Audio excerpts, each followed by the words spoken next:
নমস্কার বন্ধুরা, কেমন আছেন আপনারা? আশা করি ভালো আছেন, আর আমিও কিন্তু ভালো আছি।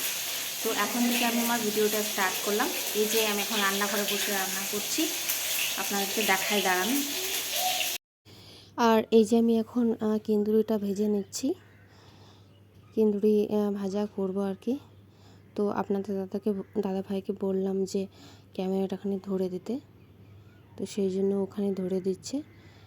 আর কিন্দুরিটা ভাজা আমার হয়ে গেল, তো কিন্দুরি ভাজাটা আমি তুলে নিচ্ছি। আর কয়লাতে দেখুন কত আঁচ হয়েছে, অনেকটা পরিমাণে আগুন। কিন্দুরি ভাজাটা তো হয়ে গেল, এবার ডিমের যে তরকারি করব সেটার জন্য দুটো টমেটো কেটে দিয়ে দিলাম। প্রথমে তেল, পাঁচফোড়ন আর টমেটো কিন্তু দিয়ে দিয়েছি। আর আদা, রসুন, পেঁয়াজ বাটা আমি বেটে নিয়েছি, এই যে এটাও দিয়ে দিলাম। সবগুলোকে একসঙ্গে মিক্স করে আমি এগুলোকে কষিয়ে নেব। আর কয়লাতে এতটাই আগুন যে লেগে যাচ্ছে। আর এইদিকে দেখুন কিন্দুরি ভেজে নিয়েছি, আর ওই যে ডিমের যে তরকারিটা করব আলু দিয়ে, সেটা আলুটা কষিয়ে নিয়েছি আমি। আর এইদিকে এখন মশলাটা আমার কষানো হচ্ছে। তো মশলাটা মোটামুটি টমেটোটা মোটামুটি সেদ্ধ হয়ে গেছে। তো এখানে লবণ আর যা যা মশলা লাগে সেগুলো সব এক এক করে আমি দিয়ে দেব। এই যে আমি এখন মশলাগুলো এখন দিয়ে দিচ্ছি এক এক করে, এবার একটু নাড়াতে থাকবো। আর বললাম যে কয়লাতে প্রচণ্ড পরিমাণে আগুন, সে কারণে আমার লেগে যাচ্ছে, মানে এতটাই আগুন যে কড়াইটা অনেকটা পুড়েও গেছে।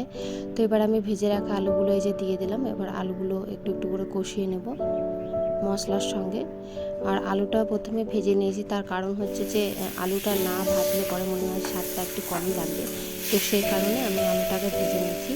আর এই যে আমার কষানো হয়ে গেছে, এবার আমি জল দিয়ে দিচ্ছি ডিমের কারিটার জন্য, আলু দিয়ে পাতলা করে ঝোল, তো সেই কারণে আমি এই যে জল দিয়ে দিলাম।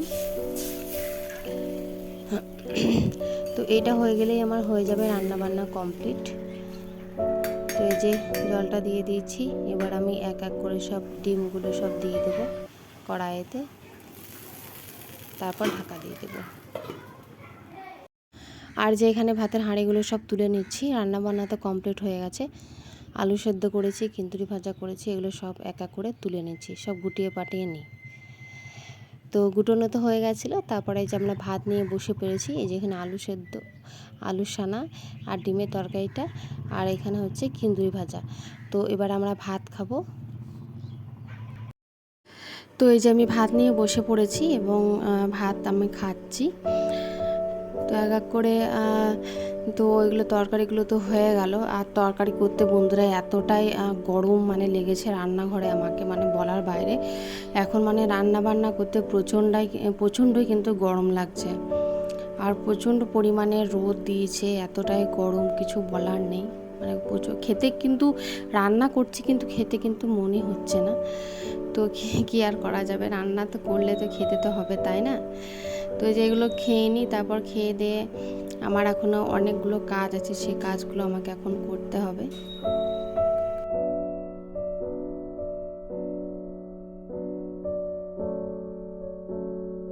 আর এই যে খেয়ে দিয়ে যে লেগে পড়েছে এবার হাঁড়ি বাসন সব কিছু মাজতে। কেন খেয়ে দিয়ে তো বাসন হাঁড়ি কড়াই তো এগুলো তো মাজতেই হবে, তাই না? তো আমিও দেখি মেজে নিই তাড়াতাড়ি করে। বন্ধুরা, তারপর দুপুরে খেয়ে দিয়ে শুয়ে গেছিলাম, আর এই তখন সন্ধ্যা হয়ে গেছে। তো এখন ভাবলাম যে লুচি করব। আর কিছু দুধ ছিল ফ্রিজে, সেগুলো আমরা পনির করলাম। তো পনিরটা তো পুরোপুরি রেসিপিটা আপনাদের সাথে শেয়ার করা হলো না, অন্য না হয় একদিন শেয়ার করে দেবো। তো পনিরটা এখন আমি মানে নোড়া চাপা দিয়ে রাখলাম আর কি রান্নাঘরে। তো এখন আমি লুচি বানাবো, লুচি আর হচ্ছে আলুর দম। তাহলে চলুন রান্নাঘরে যাওয়া যাক, আপনাদেরকে দেখাই। এখানে পনিরটা চাপা দিয়ে রেখেছি, এই যে এখানে। আর এই যে এখানে হচ্ছে এখন আলু সেদ্ধ বসিয়েছি, এটা আলুর দম করব। কড়াই বসিয়ে দিই। এগুলোতে জল ভরে নিয়েছি, এই বোতলগুলোতে। তো এক বোতল জল আর কি খাই।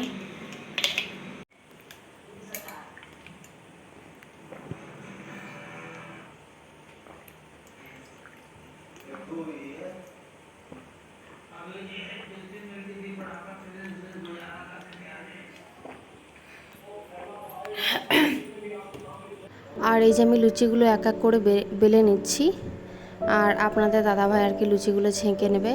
আর রান্নাঘরে আমাকে এতটাই গরম লাগছে মানে বলার বাইরে, তো কি আর করা যাবে। তো এই যে লুচিগুলো বেলে নিই।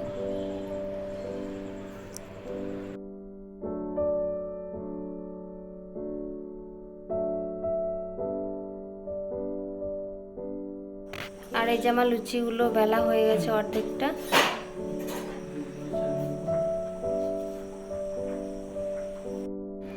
আর এই যে আপনাদের দাদাভাই কিন্তু ছেঁকে নিচ্ছে লুচিগুলো।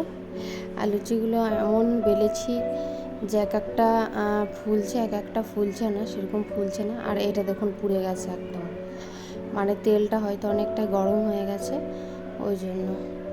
আর এই যে এদিকে হচ্ছে আলু সেদ্ধ, এই আলুটা আর কি তরকারি করা হবে। তো কী আর করা যাবে, পুড়ে গেছে তা। তারপরে এই যে আর একটা এক এক করে এইভাবে লুচিগুলো ভেজে নেব আমরা। আপনাদের দাদাভাই বললো যে আমি ভেজে নিচ্ছি, তুমি আর কি বেলে দাও। তো আমি এই যে বেলে দিলাম সবগুলো, আর ও আর কি ছেঁকে নিচ্ছে লুচিগুলো। আর গরমের মধ্যে তো লুচি খেতে ভালোও লাগে না, কিন্তু আজকে কি মন হলো জানি না, মনে হচ্ছে যে না কটা করে লুচি করি, ডেলি তো ভাত খাচ্ছি আমরা, কিন্তু রাত্রে কিন্তু রুটি কিংবা রুটি খাই না, মুড়িও না, বেশিরভাগ ভাতটাই খাচ্ছি। হয় কলাই বেটে নিচ্ছি কিংবা আলু ভাজা এইসব দিয়েই আমরা কিন্তু জল দিয়ে পান্তা ভাতের মতো সেইভাবেই কিন্তু ভাত খাচ্ছি রাত্রেবেলায়। আর ওই যে এদিকে দুধ বসিয়েছি, আর এদিকে আলুর তরকারিটাও কিন্তু লুচি করতে করতে চাপিয়ে দিয়েছিলাম। আর এই যখন ঢাকা চাপা দিয়ে দিলাম। আর এই যে অল্প এখন দুধটা ফুটে এসেছে, এবার আমি চালটা আর কি ধুয়ে এবার দিয়ে দেবো দুধে। তো ভাবলাম যে অল্প পায়েসও করে নিই, যেহেতু দুধটা আছে। তো এই যে আমার দুধটা এখন ফুটে গেছে, এবার আমি চালটা দিয়ে দেবো।